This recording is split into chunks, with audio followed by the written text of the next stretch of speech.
Ni mzee wa mchongo naona hapo na Bi Jasmine. Yeah, confirm. Ana baya. Ana baya udada. Kwenye tua ngoma jipange. Kwenye tua ngoma huyu ni mrembo tu, ni mchumba tu kwangu. Zuchu tu asumbui. Mzee Manembo mwezi. Ala, yeye na Mzee Manembo wote nishawapia. Ni Zuchu tu, warembo tu, mimi utawafinya? Yaani nawafinya. Yaani kabla ya kuwafinya na wakamata. Na mungunya. Ndio. Naweka chini. Napiga na adana kama mpira wa mazoezi. Jasmine. Piga ida. Jasmine anachoongea ni kweli mzee Zumbi. Anajidanganya sana huyu. Jeuri kwangu una. Wewe ndo nitakufia. Acha basi. Acha basi. Tuko live bwana. Unaona bwana. Tunaongea mambo taratibu tu. Nani alomfinya mwenzie na analalamika? Ni wewe. Ni mimi Umenikubali Basi ameisha. Unaona sasa. Sasa kamera hii. Bwana. Bi Jasmine, unawaambia nini mashabiki zako?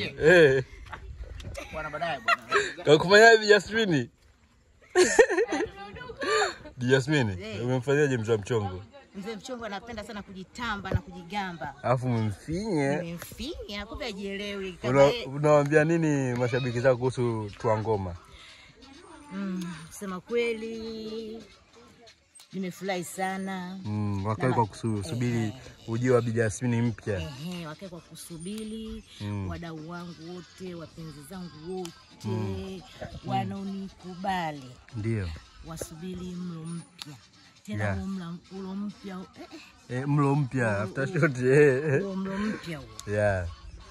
Bwana tulivyokwenda Uvungu sasa imezidi ya ile. Tuko juu sana. Kwa hiyo sasa hivi Jasmine kama hapo anapaa tu juu chap kama kawaida yangu.